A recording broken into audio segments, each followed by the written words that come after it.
Hi all. Right, welcome back. Red Storm. Dark Blue Defection. This is scenario 4 Iron Eagle.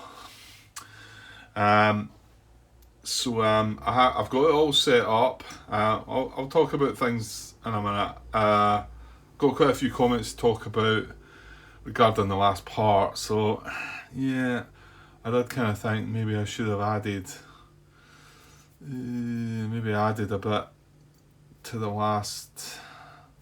I wonder if I should do that. No, I don't think so because I've got all this set up and I'm recording this. I'm showing you this. It's not what I should have done was do it and right. I'm getting all muddled up here. I still haven't had comments for part 9, the finishing part as well. So I'm gonna have to discuss them. I'm ready to start part 4. I would have actually got it started last night because I had a bit more time. I had a bump on my counter tray and the counters went everywhere. I was like, oh no, and there's loads. I mean, all these.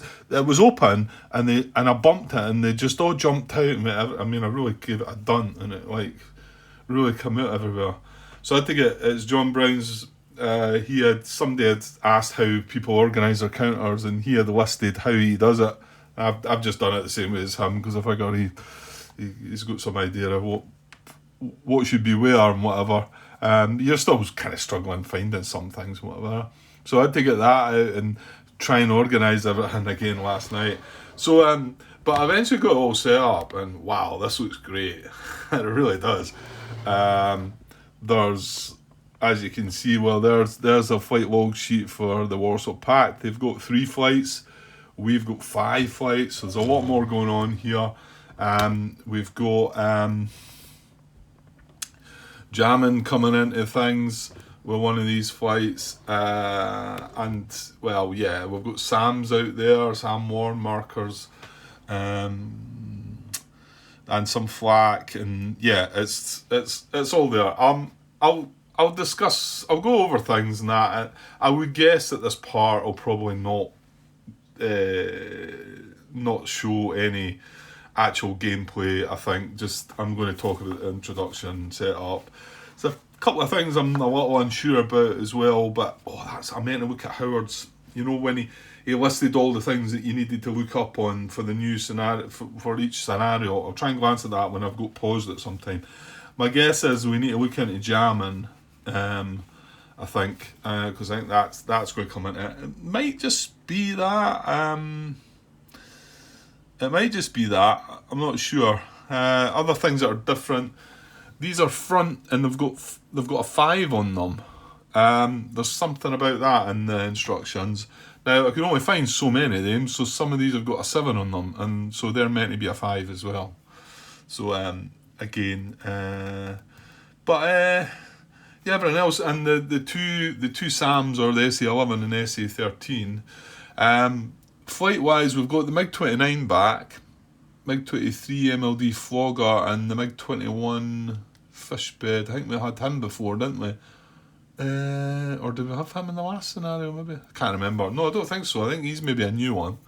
And then for us, of course, we've got. Well, we've seen the F-16, we've seen the F-15, obviously. There's 2 flights of the.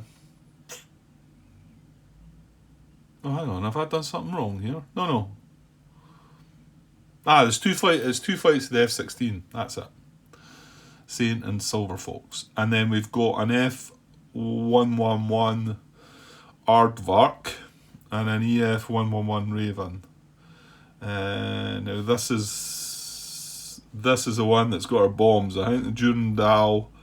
We're targeting a runway somewhere. Anyway, you know what? I'll get into that because I want to talk about these comments. But yeah, I'll put a comment in the header that this will just be the introduction, some talk about things that had happened, just to talk about the last scenario and whatever. So, well, let's get on with that then, Grant. So John's comments. These are from. I've got some comments from part 7, part 8. Michael also messaged me with something. It did, when I looked at it, get me thinking, but I'm hopeful that I've got it right. He was suggesting that we were short of a movement point when you're doing air-to-air combat. I'll come to that in a minute. The way I've always read it, I think. I'll come to it in a minute. Okay, let's look at John's comments. This from part 7. I'll just try and get through them. Visual attempt allowed. Visual attempt allowed. It's difficult here because I know we're looking at, and that's why I'm going over these comments. But the comments are there for if you're watching that video. They're attached to the video. They're all time stamped. I just like to discuss them quickly. I'll not read everything out. It's when I try and do a visual attempt, I'm within 4 hexes, and I think that the flight's behind me, and I was a little unsure if it needed to be in my front arc or whatever. But he says, yeah, a visual attempt was allowed. I'll leave it at that. He does add a bit more detail to things and how you go about it, and also talks about that Tizio thing that we had. But anyway, yeah. Now this was really interesting, and this is him talking about the bot rules. And maybe I've been giving it a little bit of a hard time, the bot rules. I don't feel like I'm giving it a hard time, but I have said that it's quite simple, and some of that's not a bad thing and whatever.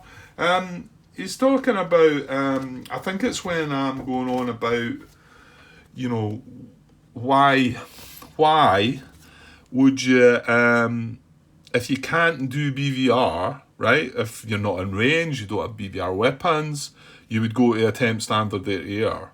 Whereas if you had rolled and were to do air-to-air and you couldn't actually engage and do that, why do you not come back to that? And I think this is what he was on about. I've not clicked the timestamp and had a look because I've been answering his comments here as well, and I want to get some gameplay, and it's kind of hard, when you're feel like you should be replying to comments and whatever. And I did say I'm going to talk about them all as well, but it's just I feel obliged to answer them as well with something at least. Acknowledge that I've read them, So I think it's this, and what he says is it does handle that case with get as close as possible. So I think that's the standard there. Yeah. If engagement attempt not possible, move as close as possible to target flight at the same altitude. And fair enough, it does say that. But he carries on and kind of explains it better. He says, as you have seen, standard combat is more decisive and has a higher chance of knocking a flight out of action via disordered or abort, even if you do not get any damage, cripple, kill results from the shots. In this case, if one flight gets Chevy out of the way, the other can go after Lion and the bombers, the real threat. Now, that's a huge point that I never considered that. And just let me carry on. He carries on. In general, Warsaw Pact wants standard combat since they usually have a numbers advantage. They can afford a flight or two getting disordered to try and get the same results from combat. NATO wants to use BVR as much as possible since it rarely has the numbers advantage, so it needs to preserve its flights as long as possible. So that's why the bot wants to move. It wants to move into standard air-to-air. Now, as we've seen, standard air-to-air, it's quite often, more often than not, we've come out of it in a disordered state because the morale rolls are, quite tight unless you get lucky with you get a nice high die roll. So, and then you get disordered and it knocks that flight right out of the game. So that's what they're wanting to do because, they're then wanting to get down and get at our bombers and whatever. They just want to, they don't want to sort of stand at range and fire BVR. They want to get right in there, hopefully disorder that flight, and then if there's any of them left or if they don't become disordered, then they can carry on and go for the bombers and that. So, yeah, very good, John. I like that because, and I don't want to knock it. You've answered my question. My question was, why does it not, if it can't do standard air-to-air and it could do BVR, why does it not? And he says, well, it does still do that. It says get as close as possible because standard air-to-air for the Warsaw Pact is far more important. And when I say Of course, I'm saying Warsaw Pact here, but I mean these rules in here are for either side depending on what you were playing. But anyway, okay, right. Moving on. Okay. Like I say, I won't go through everything here. He comments about my one where I eventually get the speed. I'm thinking it's at high altitude and it's a speed 5, and I eventually realise it's speed 4. He explains away how to be able to, the way you could do it. I must be struggling to get my turns and my things right, but have a look at that. Right, the 50-minute mark. Glad you catch it. I had 2 shots. Yeah, but I missed something here. It's when I almost only give the Warsaw Pact flight 1 shot when he actually gained 2. However, he does also add that the radar homing missiles that I use, now again I can't show you this because it's all changed, their depletion level was a 6 and not a 3, which I thought, I don't know where I was looking, but it was a 6. Fortunately though, I think I roll, well, he says I roll high enough for no depletion anyway, but so I didn't spot that, so that was one that got by. Yeah, and this was my question about why does the bot not allow for, when you try BVR engagement, you can just use a movement point, do a BVR engagement. If you fail, you can use another movement point and try it again, use another movement point, try it again. Every movement point lets you try it again until you either succeed or run out of movement points. However, the bot instructions doesn't do that. It just has one attempt and then it does other things. So John says, I think the idea is that the bot only tries 1 BVR attempt per turn. Definitely agree that it's strange, but I think I've always played that as written. So there you go. So we will play that as written because there could be a reason for just having 1 BVR.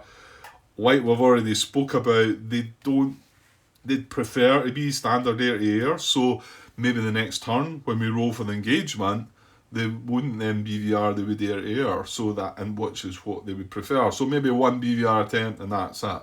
So I'll fair enough for that. And that's that. So that was part 7.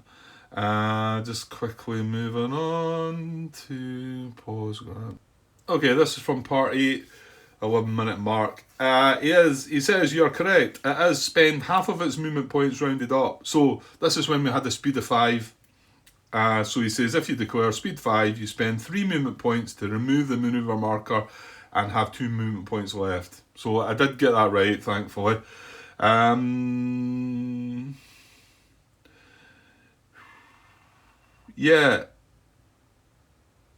Yeah, the order, and Mike brought this one up to me too. I forgot to reply to that one, Mike, if you're watching. I replied to your other one, but I forgot you had sent me a message earlier. And it's the order in which you remove. It says 6. He's got 6.38. What is that then? I didn't look at that. 6.38. Multiple markers. Should a flight find itself with multiple markers, maneuver, BVR avoid, and or SAM avoid, at the start of its movement, the order of removal is maneuver, BVR avoid, then SAM avoid. Well, there it tells you the order there, because he's also linked 3.3 to me, and this is the rule that Mike linked. But however, I've never seen it, although it's listed in that way, and it says spend movement point or points to remove a maneuver marker, spend a movement point to remove a BVR avoid marker, or a SAM avoid marker. So it's got them in that order on the list, but it doesn't actually say. Well, the very first sentence is the sequence of events during a flight's movement is as follows, but it doesn't sort of state you've got to do them in that order there. So I'm glad you linked that rule there, John. So that's on page 10, 6.38, multiple markers. Start of this movement, the order of removal is maneuver, BVR avoid, then SAM avoid. Okay, so I think that's the way we've done it. However,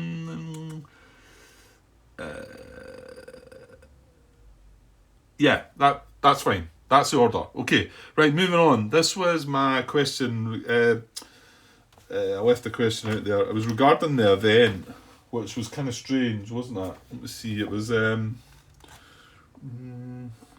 about the SAMs, wasn't it? Is it SEAD strike? No. The heck was it?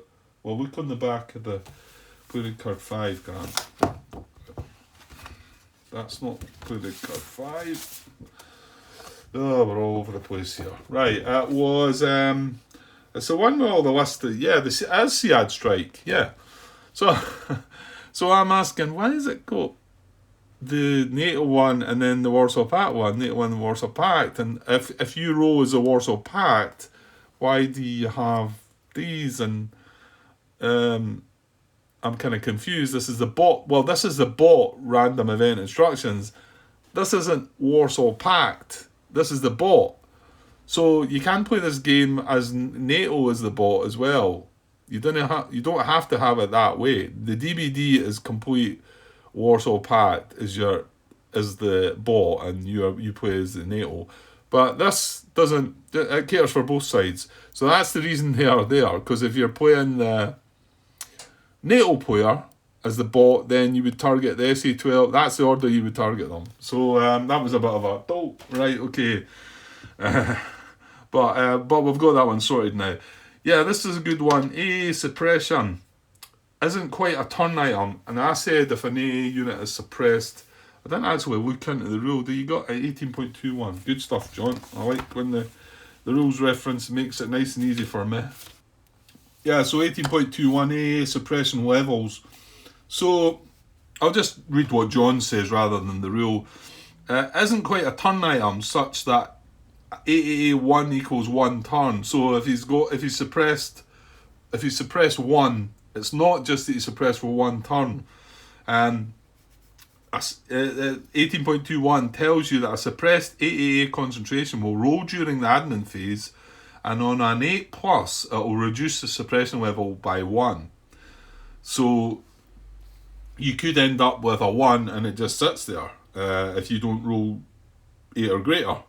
So it's not just it'll last for 1 turn. So I misspoke there. Okay, I maybe didn't look. I'd like to think I would have looked at that if it had been relevant. But John spelled it out there, so hopefully again that'll sit in my mind, in the back of my mind. It also says no AA suppression affects the AA damage roll if that concentration hits, as well as alleviating or removing the penalty to bombing for being in that AA concentration during a bomb run. Okay, yeah, I remember it was on the.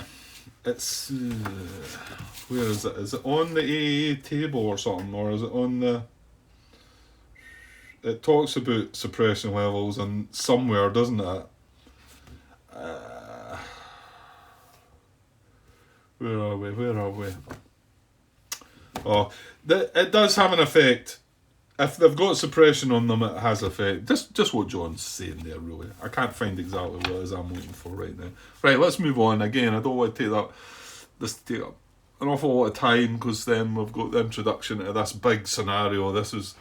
It's much bigger than anything we've done yet, but it looks great though.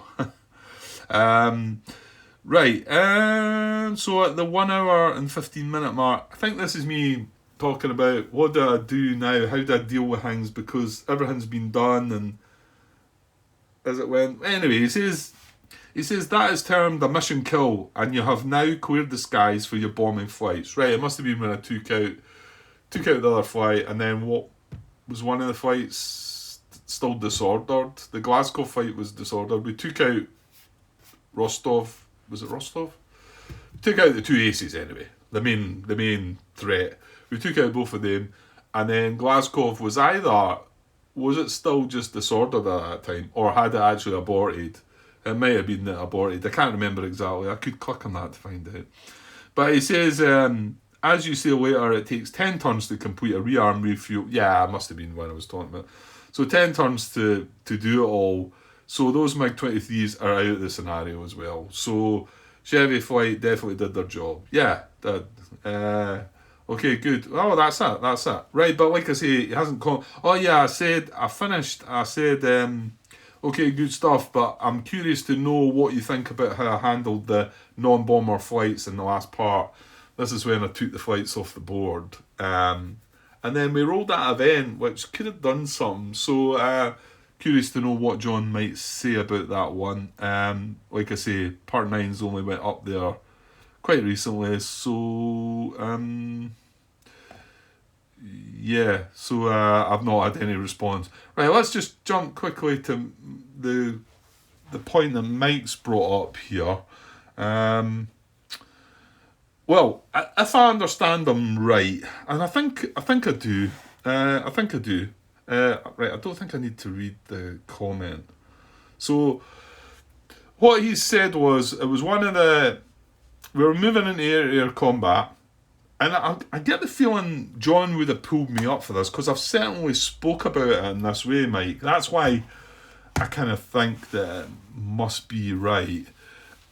And again, this is assuming that I'm picking up what he was meaning here. What I think Mike was suggesting was that, let's just say it was taking me 5 movement points to move into the hex for air-to-air combat, and I only had 4 movement points.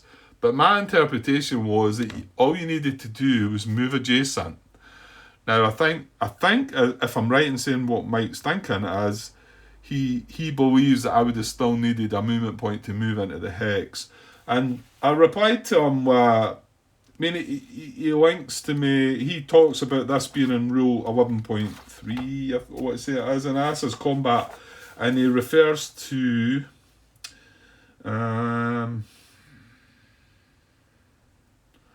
If standard air-to-air combat commences as a result of engagement, it uses up all of the attacking, not defending, flight's remaining movement points.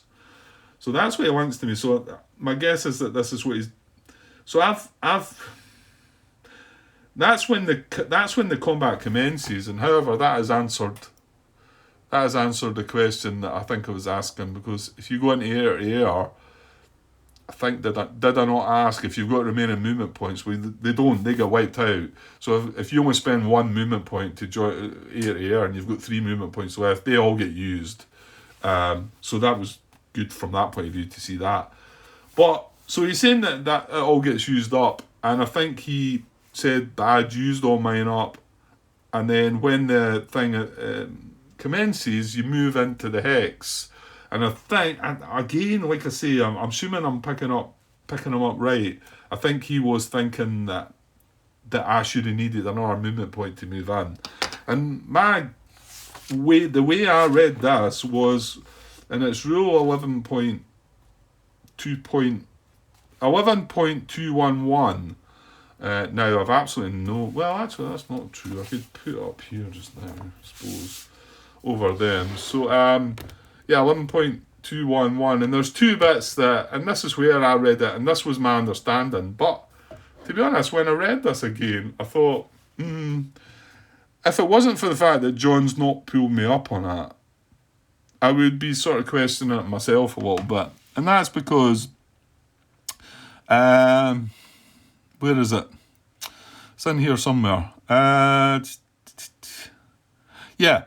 Here we are here. So standard air-to-air combat engagement prerequisites, and it's that the last sentence there. It says the engagement attempt is, well, let's read it all. A flight may not attempt to engage in standard air-to-air combat unless it has moved at least 1 hex or changed altitude in the movement phase.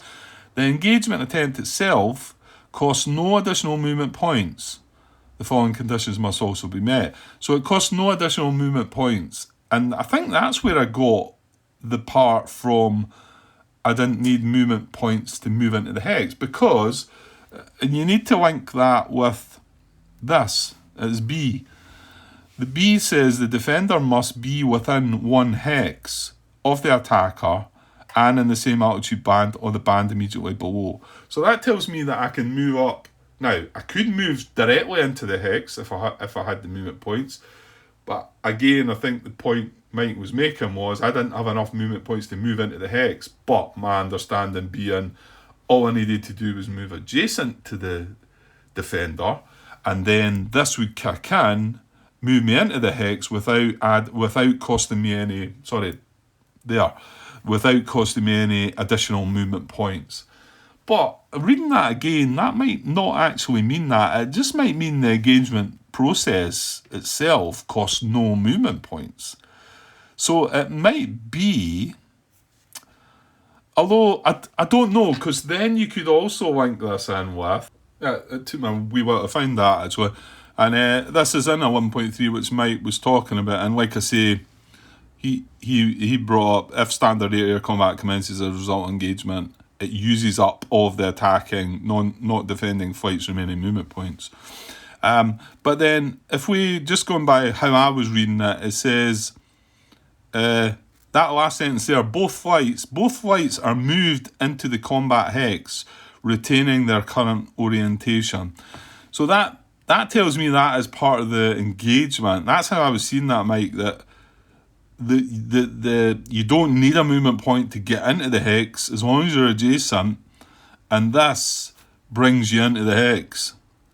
That's what I was doing. That's how I read it from the start. I'm pretty sure I spoke about it like that. Like I did say to you, I don't think, John's certainly not pulled me up for that. But we'll certainly leave that one there for John to come back and confirm. Do you need that one extra movement point to actually move into the hex? Like I say, that's not how I read it, but I could be wrong, and that is again assuming that I'm reading your what your query was. So yeah, okay, right. I think that's about everything for now. Okay, so let's move on and just introduce the scenario here, and I think if I do that and just cut this as a part, might be quite small. Well, we've not gone through it yet, because I'm going to go over what's on the map and whatever. So it probably will round up to 50 minutes or so. I would imagine by the time I've finished blathering. But again, I'll put a comment in the header. If anybody doesn't want to see any of that, then they can just move on to part 2 of this. So NSC4 Iron Eagle mission briefing. Okay, so might as well read this out. Kassel, Fulda and Schweinfurt have fallen. Bad Hersfeld has been retaken by NATO forces thanks to the heroic efforts of NATO pilots, but control of the area still hangs by a thread. Warsaw Pact have strength in numbers and are pressing NATO forces with speed and precision all across the front. To the south, the airfields of Emery, Kitzingen and Bamberg have evacuated as many people as possible before destroying the runways to prevent their use by enemy forces. The evacuation of Schweinfurt was swift. The airbase, although small, now holds strategic importance for Warsaw Pact forces to the south of the front. If the airfield remains operational, supplies, troops and an operational forward airbase will allow Warsaw Pact forces to continue their assault into West Germany at a pace NATO forces are already struggling to contain. A flight of F-111D/E Aardvarks are tasked with destroying the runway at Schweinfurt. They will be supported by 2 flights of F-16C Falcons, tasked with SEAD ahead of the bombers. F-15A Eagles will fly CAP in the area of operations. An EF-111A Raven is available for jamming of enemy ground radars and may prove vital in getting the bombers over the target. Enemy fighters are inbound to the area. The operation needs to be swift and, more importantly, on target. The bombers must reach the airfield. Yeah, the jamming bit, because the bombers, I think, have to follow a flight path this time. So this is, and it goes through certain areas that are like, oh, I've got to fly through that. That doesn't look good, but hopefully that's maybe where the jamming might come into it. Well, I don't know exactly, but maybe I'm just assuming. So that's the briefing. That's telling you what's what. So our targets, the NATO objective for this mission is to bomb the runway at Schweinfurt Air Base. And there's Schweinfurt Air Base there. It is number 4 on this is the blue dice. I've switched things about a bit because I've used my red the red dice, blue dice. Unfortunately, I've only got 2 colours of these wee dice. So the blue dice is the NATO flight path. Well, it's the bomber's flight path. Now, the red dice, like I say, I could have done with 3 colours because this is 3 different flight paths for the Warsaw Pact side. So I'll look at them in a minute.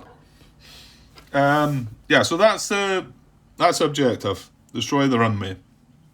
Or bomb the runway, it says. So, obviously, I think the victory point things kicks in. I think it's similar to what we had before. So, date 23rd of May 1987. How old was I? 23? No, 22. 22. 8:15 during the day. NATO detection levels are D, Warsaw Pact's a C, that's just the same. Weather's clear again, do not roll in the weather table, so good.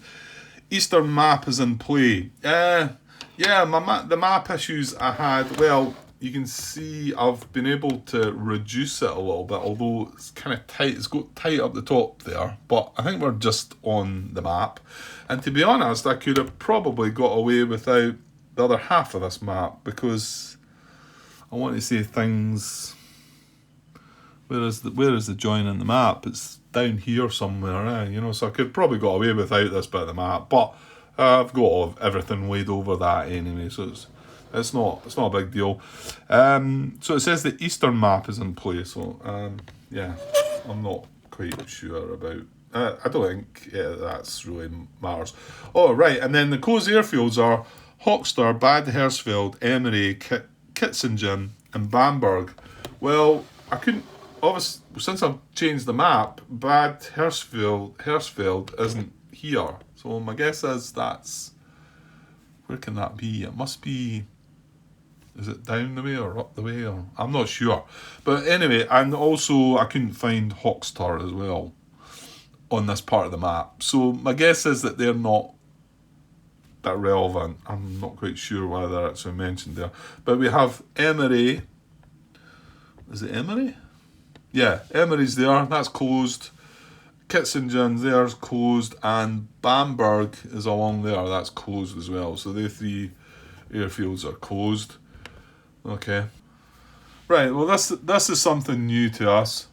Sorry, that's as good as I can get. It's not really glary there. Actually, it's all right. So we've got inherent AAA/infrared SAN coverage, Warsaw Pact side within 5 hexes of the front. So I'm assuming that's why the front markers have got a 5 on them.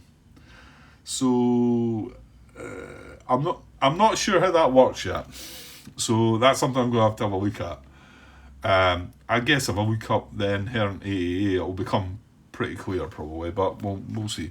So then here's the NATO order battle. We have a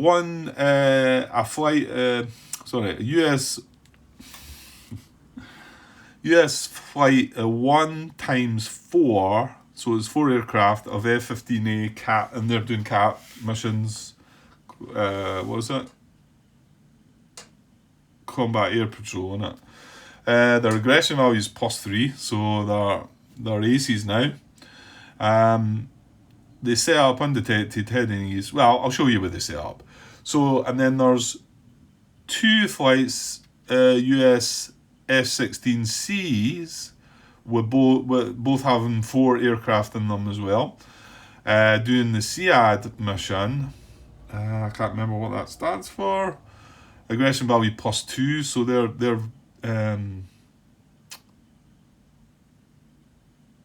right, that's odd. I thought that meant they were veteran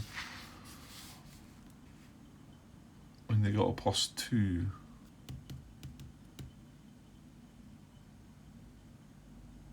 Maybe that's nothing to do with that then. Maybe the aggression value is not anything to do with the fact. I just thought their aggression value was tied into what they were.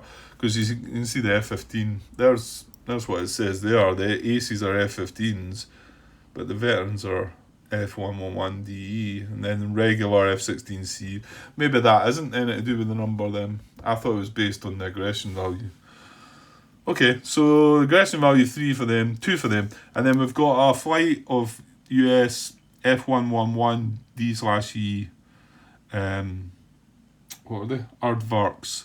Again, 4 aircraft in the flight, and they're doing a bombing mission. They're the ones that are going to bomb the runway, and their aggression value is +1. Now, also, this is where it says bombing flight follows NATO Flight Plan A within 2 hexes. So that's why it's strict about where it's flying. So we can't just dodge some of this flak. I see, we go right through a couple of flak bits and go close to SAMs and things like that. So I think that's why the jamming is required.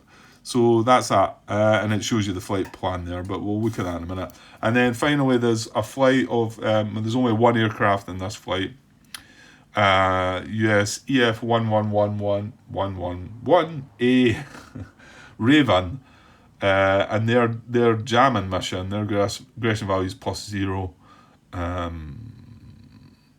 and their setup, yeah. And also mentioned that Swineford Air Base is a target profile A. I think that means it's a tougher.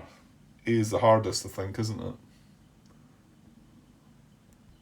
Okay, so on the Warsaw Pact or the battle, their air units, they have set up 2 undetected generic Warsaw Pact flights, A and B, and then A and B follow flight plan A within 1 hex, and then once activated, there can be, I think there must be 3 dummies and 3 flights in this, yeah. And then set up 2 undetected Warsaw Pact flights C and D, different orbit point, they follow a different flight plan, and then set up 2 E and F within 1 hex, different orbit point, different flight plan.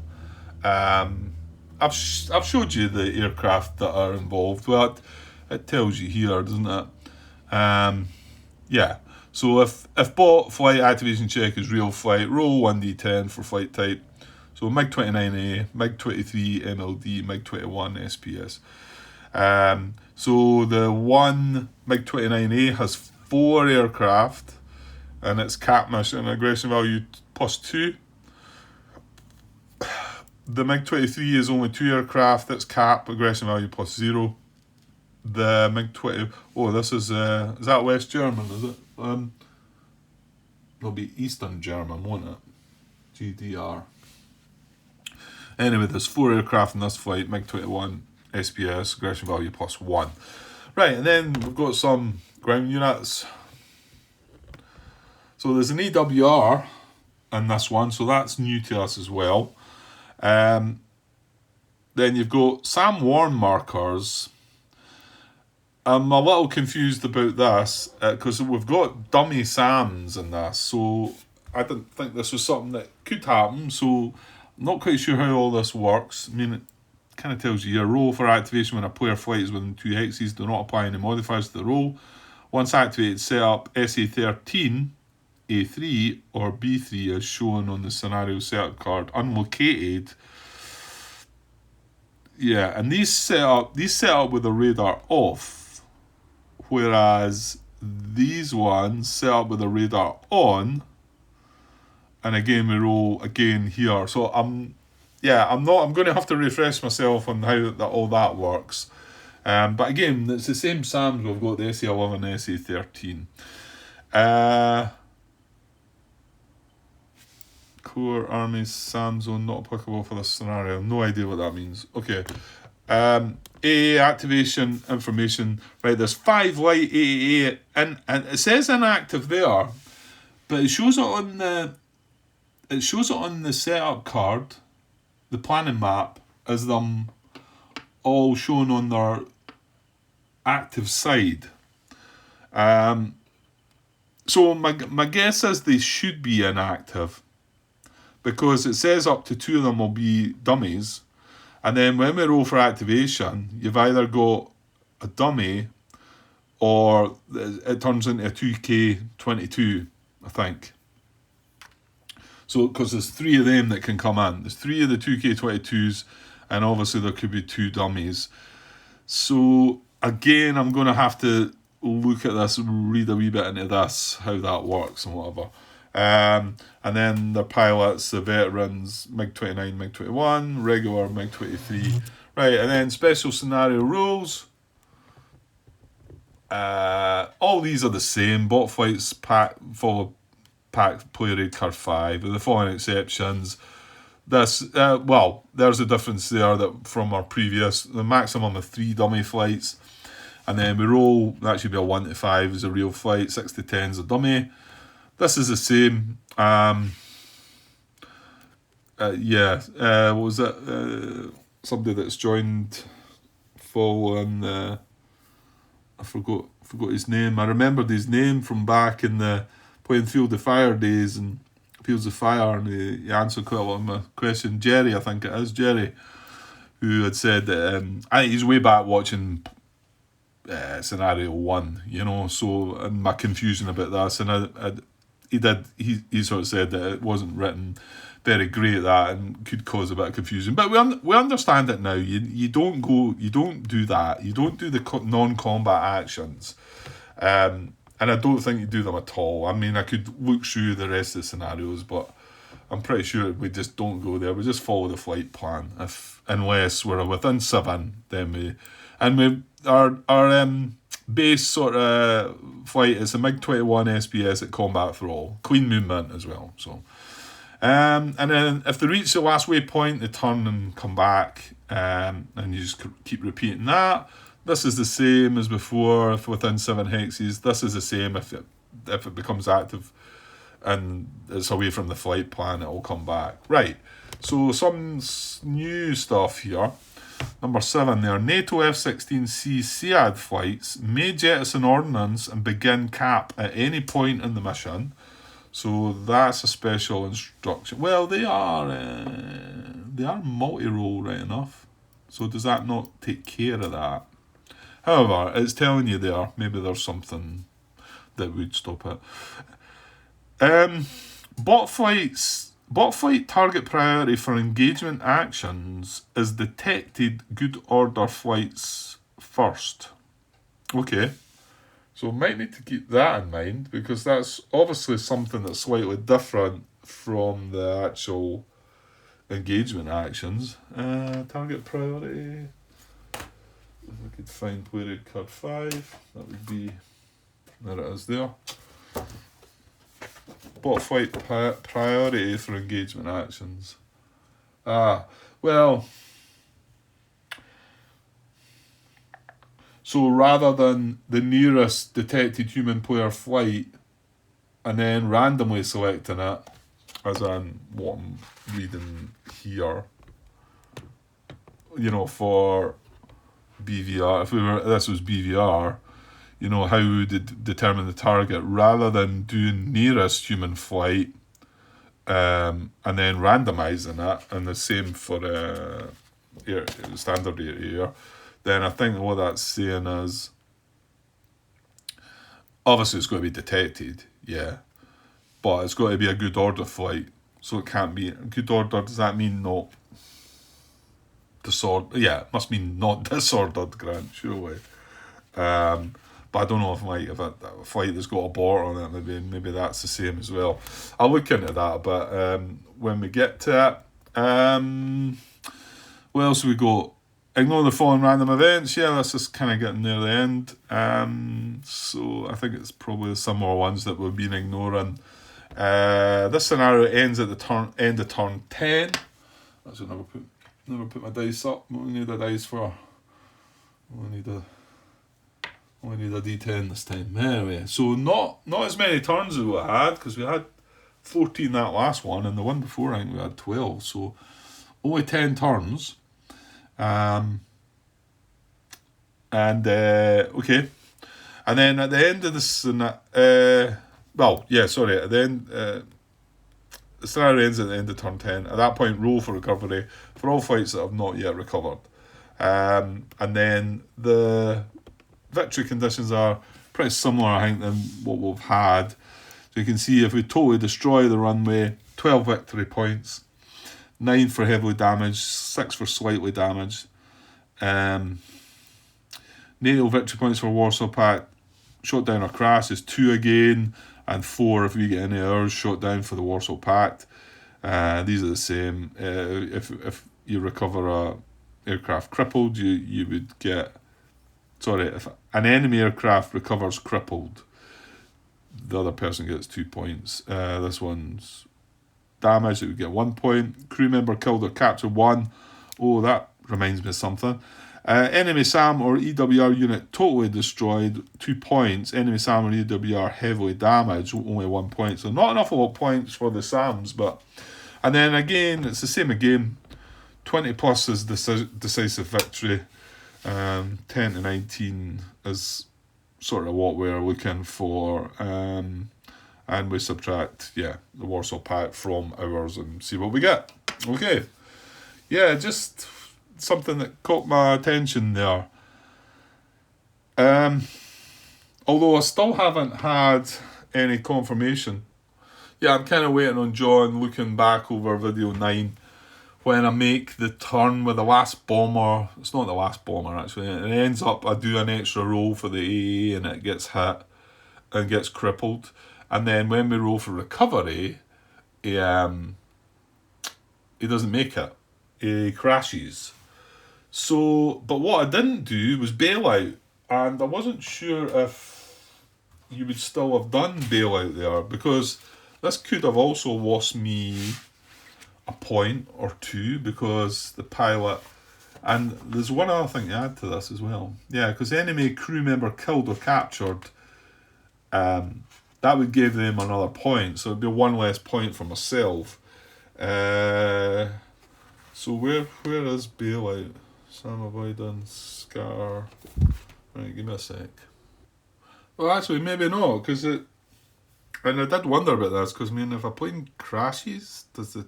Well, I suppose the pilot's maybe going to know it's going to crash and still be able to bail out.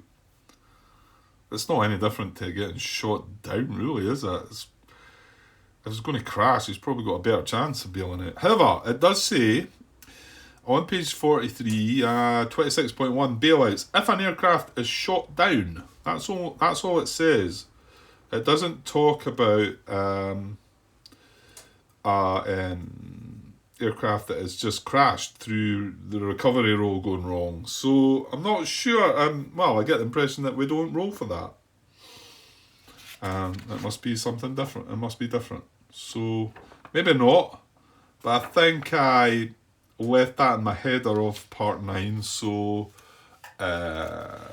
maybe John, if he catches that, might say something. If not, then can be talked about here. Worst case scenario, if it does bail... Well, here's the thing. Here's the other thing that crossed my mind. Some of these planes have 2 crew members. As we can see here with our Raven and our Aardvark, there's 2 crew members for them, not for the F-15 or the F-16s. But there's 2 for them. And I want to kind of think that the bombers we had the last time, the A-10s... I've not got the card anymore, but I've got the data card. Let's have a look. And that's what... where are we? A-10 Thunderbolts 2. Alright, there's only 1 crew member. Right, okay. Forget that then. Well, no, don't forget, what I mean is... yeah, no, it does say that. It says, if an aircraft is shot down, roll a die for each crew member. So if it was 2, you're rolling for them both, if they get shot down. And that's for each aircraft in your flight. Okay, so glad I looked that up then. But that didn't apply, and it looks like it didn't apply to how that plane crashed. And I'm so hopeful that plane has not crashed, and John's going to tell me, no, you were fine with doing your free move, but well, that might not come about. So okay, so let's have a look at things on the map. Let's say I probably showed you a lot. These are the SAM, and these are the ones that are active, and these ones are not. And well, because these are infrared, these are not. They're the 3 flights there. I'm not awful sure how this is working. Now, like I was saying, I've set these flak the white AAAs on their active side, but I think these should be inactive. So I think I'm going to turn them over. And I suppose the reason I initially started setting them up, I cannot get a grip that. Come on.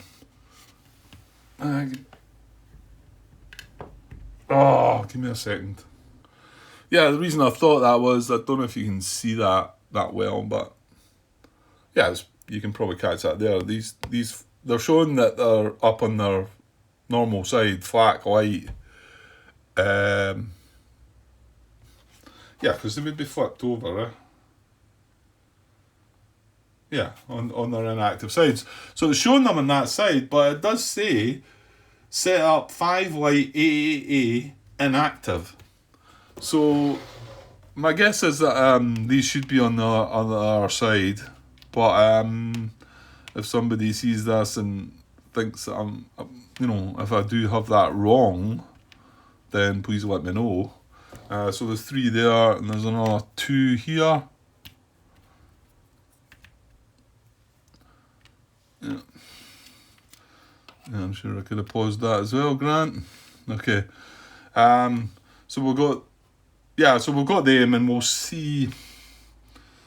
Yeah, roll for activation when a player flight is within 1 hex.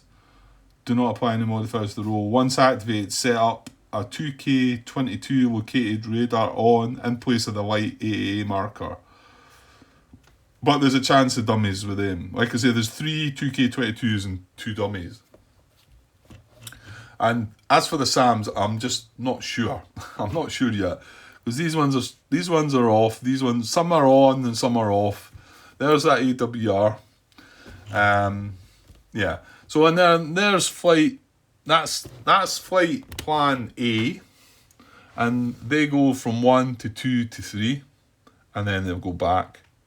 So I mean, obviously it'd be nice if I had different coloured dice, but I've only got the red and the blue. So the blue is the NATO flight path, and this is A flight path of the Warsaw Pact, and then B flight path I think is this one, and it just goes from there to there, back and forward from these 2 flights here. And then the third one is this one here, and it goes 1, 2, 3, and then back. So that's what they're going to do. Is that right? Yeah. And then the bombers are going to start here. Well, this is which one's the bombers? I've got Slam and Condor. Slam's the bombers, so he's the one on top there. So he's going to follow this flight path within 2 hexes. He's going to go 1, 2, 3, 4, 5, and 4's the target, and then 5, and then 6, and you'll see there's another 6. Well, this should be a 7, but it's a D6, so I could put a 1 beside it, I suppose. I don't think it's relevant. I think once we get there, we'll know. Let's fix it, yeah. Come on, fix it. Make it a 7. There we go. Alright. Everybody's happy. Right, okay. And that's the flight paths. Like I've spoke about these front markers, they should all have a 5 on them. Like I say, I'd ran out. I don't know if I should have more or not. But like I say, some of them are facing the wrong way, so I don't know. It must just be they're not. It's a DBD thing, I think, and the counters are just, you can make do. Eh? So this has got a 7, but it should have a 5, and there's another one along there. But I think this is the bit that talks about the inherent AAA, so going to have a look at that, which I haven't done yet as well, but just get this part done, and there we go, we're at 54 minutes. Anything else to talk about? Well, we might as well look at what the flights are I've got with them. Well, quick glance at the Warsaw Pact flights, nothing really amazing to look at. They're all clean, obviously. They're coming to get us 4 aircraft in the MiG-29 and 4 in the 21. However, only 2 aircraft in the MiG-23. Only these 2 can do BVR. You can see there's some things there. No doctrine for the MiG-29. Well, we've had the MiG-29 before, haven't we? Yeah, we had them the last couple of times, I think. Okay, and they're all cap missions. Okay, and then on air, guys. Well, we've got 4 aircraft in each flight, apart from Condor down the bottom. Now he's obviously our jamming flight. Lots of fuel. So he's only 1 aircraft. Doesn't have a gun. Doesn't have any missiles, and there's his jamming capabilities there. So again, we're going to have to look into that. Our bombing flight, Durandals. So we're going to have to look at what they do. Do have infrared missiles, but remember this is a bombing mission, so we can't start air-to-air combat anyway. Lots of fuel again. A sight of +3, which remember we only had a +1 the last time, so that's obviously better. BP-18AC. Right, not sure what that means. And then we've seen the F-16 and the F-15 before. All capable of infrared, however the F-15 obviously being the star of that show. Yeah. Okay, so, and the F-16s are SEAD, aren't they? So it's only the F-15 that's cap. So the SEAD bit means they can initiate air, isn't it? I can't remember what it stands for again. SEAD. Search and something. SEAD. Alright, it doesn't tell me there. Oh, it'll tell you in the bit here. Yes. Alright, it's not search. Suppression of enemy air defences. There we go. Yeah, it can only defend in air-to-air. However, the instruction in the DBD, and not only that, it is a multi-role aircraft. So if it gets rid of, it can jettison. I think you can jettison your ordnance at any time, can't you? But anyway, it's got it in the DBD instructions, so maybe there is something that's it says SEAD flights may jettison ordnance and begin cap at any point in the mission. So we could get rid of our weapons. Ideally, I suppose we want to fire them at something and then turn ourselves into a cap rather than SEAD, because we're multi-role and then we can go after the fighters. Okay, right. Yeah, I'll have taken that to almost an hour. So, as I thought I might do. I was hopeful I could get this started, but I don't know. Well, I'll put this part together and see if I've got any time. I do have time. It's just I suppose it's a bit intimidating at first when you look at this, and just a bit scary to think, right, where do I start? What do I do? Well, we know where to start, really. To be honest, the first few turns is probably going to be a whole lot of nothing, isn't it? Really. It's not until we get close, it's not until they get down in this area and we get into this area that things start happening, really. So, but I'll maybe glance at a couple of rules before I kick off, and I want to have a quick look at Howard's post regarding what things that you need to look at. We're moving on to the next scenario. Okay, I'll get away for now, and I'll be back soon. Okay, cheers. Okay, I just thought I'd pause before I cut the video there, because I noticed a message come in. John's just commented on part 9, so I thought if I can just chuck this in at the end. There's quite a lot though, actually. So hopefully it won't drag it on any further. But I thought if I chuck this on at the end, I think that's him seeing the final, part 9 of that scenario. So there'll be no more comments, and then I can, once I hit record for part 2 of this, we're actually going to be starting some gameplay. Well, unless of course I've got this out there and there's more comments coming in. But anyway. Okay, so quickly going through, this is from part 9 at the 4-minute mark. Yep, climb and free turn is allowed after a movement ending turn. You just can't turn in the same hex and altitude. So this is when me was trying to say that, so I can't I can't finish on a turn and then turn again in the next turn unless I climb an altitude band or I dare say dive an altitude band. If I change altitude, it allows me to a free turn. So that's good. So excellent. And then, yeah, just confirming that, yeah, if you declare speed 4, you get a 60-degree free turn, 120-degree maximum turn. If you declare speed 5, so this is a declaration of your speed. So if you've got 5 speed, if if it says, I talked about this before, we can look at the F-15 there, who's at high altitude. Let's just say he's at high altitude. We've got 5 speed, but we say, don't want to use that 5. I only need 4, so I'm going to set my speed at 4. It does allow you to benefit from whatever speed you set is what you then look at on that turntable. So all good there. Okay. Right, this was him commenting. I think the fact that I just disabled I took my flights away. So I was wondering his thoughts on that. He says, yeah, I don't see any way you can interfere with the MiG-23's landing. And same with Lion and Chevy flights on your end. They're high enough that none of the in the area can reach them. So I said, okay, good to know, though. The possibility of certain events coming up could have maybe caused some issues, it seems. However, he comments on that event that I do have that comes up a wee bit further on. So we'll get to that in a minute. Yeah, okay, so some mistakes coming up now. So he says, I think you misunderstood the altitude modifier, which should be -1 due to attacking from low. And okay, this is a dumb Grantos one, this one. Wait now.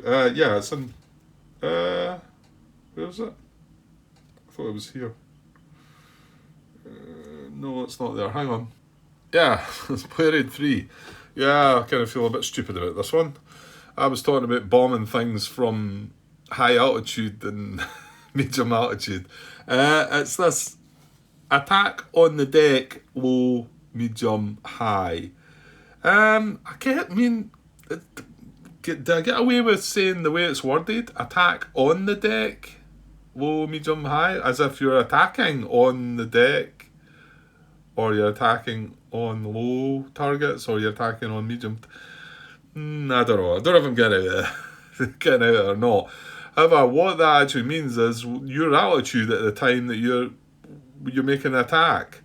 So if we were attacking at deck, it would be a 0. However, we were attacking at low. It was our altitude that we were attacking at low, and that's what it means. Which makes sense now. Although looking back on the actual word then, it confused me anyway. But maybe that's just a me thing. So we should have had a -1 modifier there. And unfortunately, that no, actually, I don't think it mattered. Yeah, it also says that note per 17.1 and 17.11, you can also attack the AAA first in the hopes of suppressing it, but that would spend some of your precious bomb points. Okay, it says, okay, good to know, but I was under the impression that the SSRs prevented me from attacking anything else. Because it does... What have I done with the... Oh, hang on, it's over there.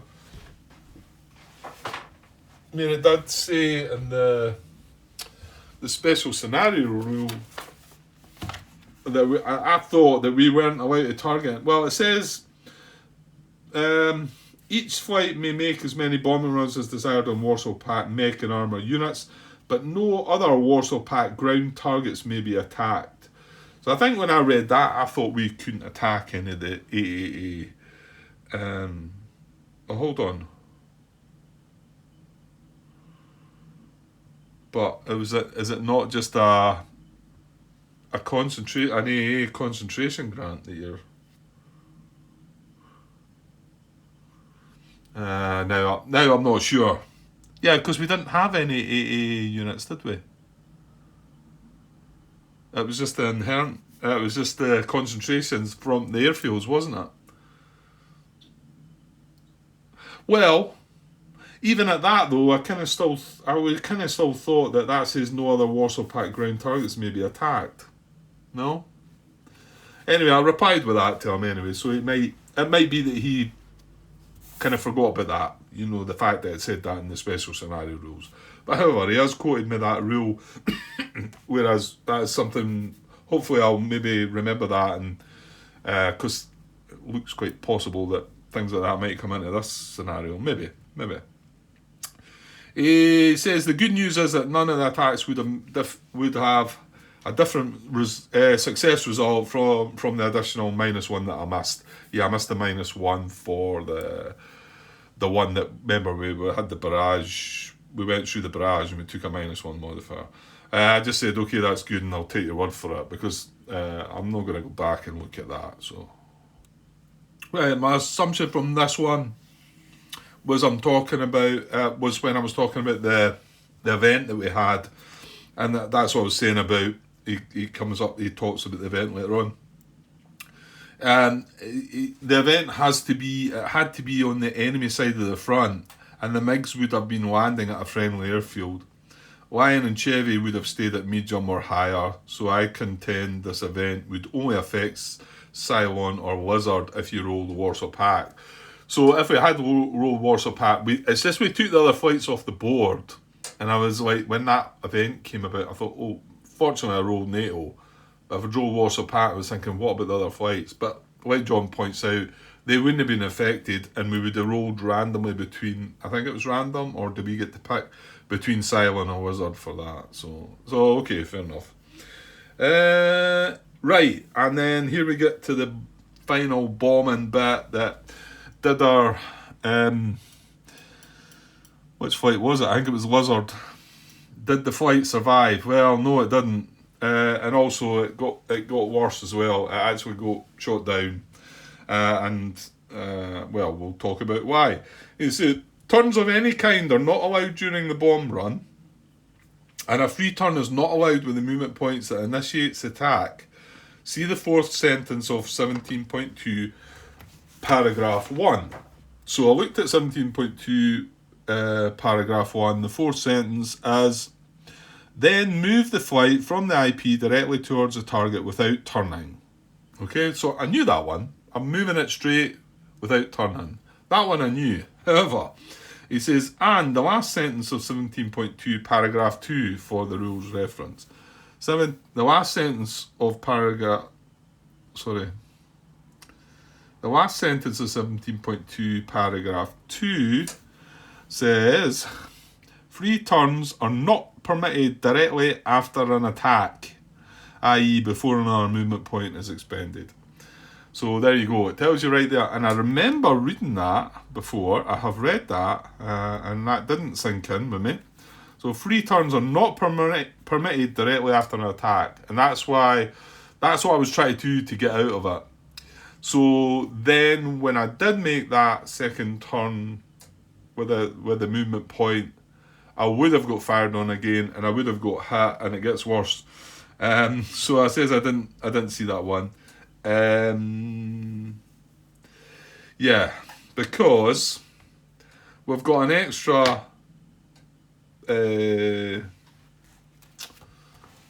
modifier to take care of, and it was here, the Stinger's one. I remember reading it and sort of saying, right, that doesn't apply, Stinger SE7, there's none of them. Well, I didn't really read it properly, did I?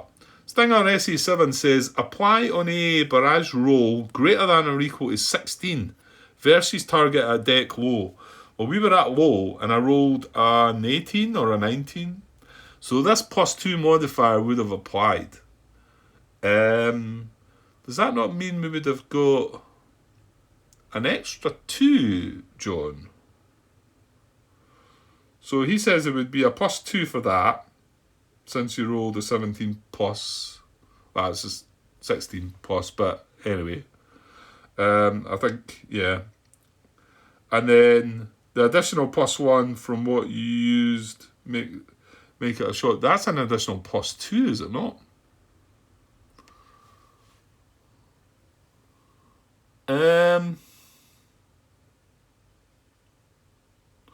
I need to look back on that, I think. I can't remember. I want to say we rolled. What did we roll?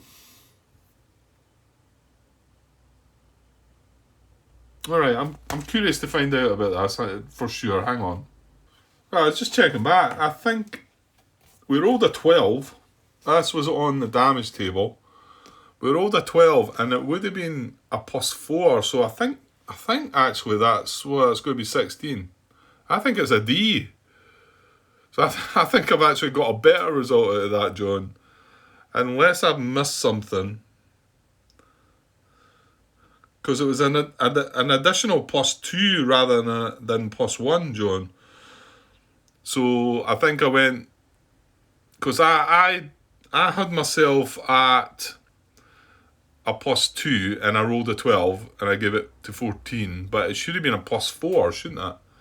Because it's 1 for the target and the bomb run, 2 for the stinger thing, and +1 for the target speed. So it was actually +4, 12 +4 is 16. So it was actually a damage result so it's actually a better result. Okay. Well, you know what? I'm not going to... That could then mean that... Well, let's... I don't know. Does it matter? We you know what? We were in the range between 10 and 9. What was it? 10 and 19 for a victory. Nothing. The damage result might have done us a bit. But we were never going to get to 20 points, shall we say? But I suppose that might have meant slightly higher number. Unless I've got something wrong there, but. You can have a look back on that as well, John, if you can be bothered. Don't worry about it too much. So then he moves on. Wizard is not technically aborted. In a different scenario, the bombing flight would continue on its flight. This is when it used up all its bombs. Would continue on its flight path. An aborted flight can ignore the flight path. For this scenario, you don't have a set flight path, so you can technically continue as you want. Though in reality, you want to get them back into friendly airspace as soon as possible. Much like an abort. So yeah, I mean, but technically they weren't actually aborted. Okay. So you did the recovery roll correctly, but as mentioned above, the A-10 was shot down, not just crippled. Well, again, this if I've just read things right there, this could be not applicable. So he said, but I realised this one, if it had been shot down, I would have needed to roll bailout. So he said that you'd also need a 10 on the bailout roll here to get the unit to the friendly side of the front. 1 hex will do, so the following roll for number of hexes moved doesn't matter. And that's when, if you roll a 10, he doesn't bail out for a few more hexes or something like that, so it would get him across the other side of the front, I think. That's the way it works, isn't it? Otherwise, a successful bailout is an automatic capture due to the presence of the ground unit, which victory point wise is the same as a killed in action bailout result. So basically what he's saying, if we got captured or killed, or it was killed, because I didn't do that roll because I didn't think that happened. However, again, well, maybe you can double check that, John. It looks to me like it was maybe just a damage result rather than a killed in action result, but whatever, So he's going on the killed in action, and let's just say the bailout either gets captured or killed. He says double check of victory points, 1 heavy damage for 4 victory points, 1 slight damage for 2 Warsaw Pact shot down for 4 victory points, and then 1 NATO aircraft shot down, that's -4 points, 1 NATO killed in action or captured, and this is the one that he's talking about. So maybe that doesn't apply. And in fact, I don't know, the damage, I think we would have still had to roll for recovery as well, but because it was only damage, I think there might have been a better chance at surviving. I need to go back and look at the roll that we'd done there if it was damaged. And then Krasnov shot down 5 victory points, Rekov shot down 4 victory points.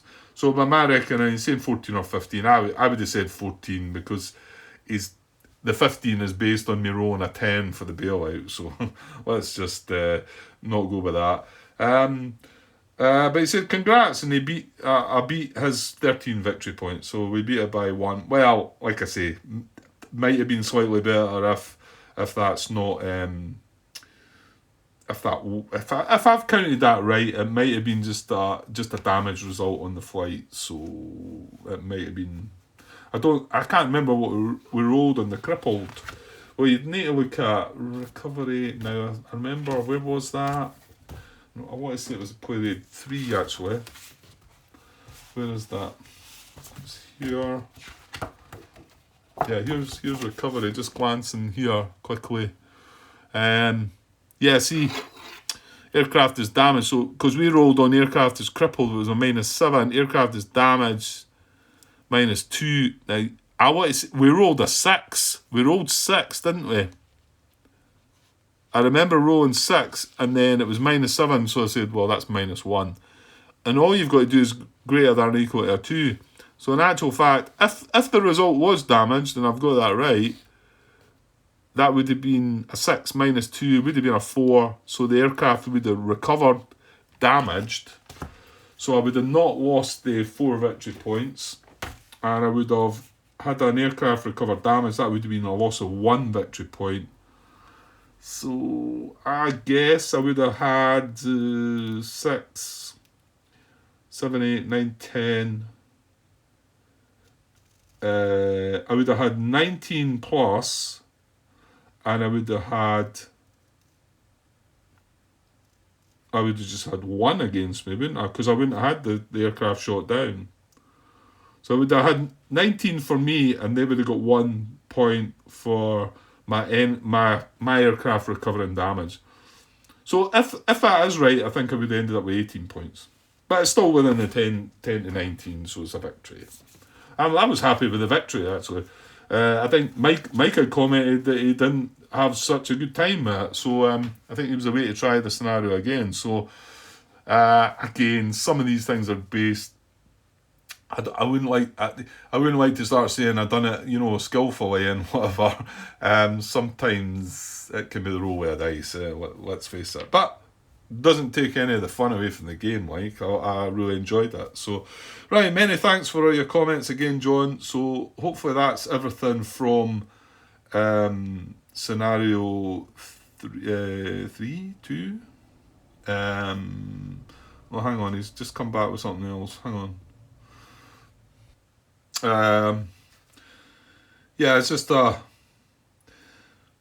it says that is true that special scenarios prevents attacking targets other than an identified ground unit. I was also neglecting 14.71, which says that organic AA of ground units is not considered an AA concentration and thus cannot be suppressed. Well, I wouldn't have caught that. So I'll take that part of the statement back. Organic SAM, EWR, AA works the same. Organic mobile AA can be suppressed, damaged, or even destroyed and considered a separate unit co-located with the parent unit. Okay. Right, that was just an additional thing. I was going to go back and re-comment that maybe I ended up with a better result than... But I'll just leave it in this video, and maybe you can... If I've got that wrong, you can let me know. But it doesn't matter. We got a good result, and we've moved on, and we know where we went wrong. There was quite a few things I got wrong there.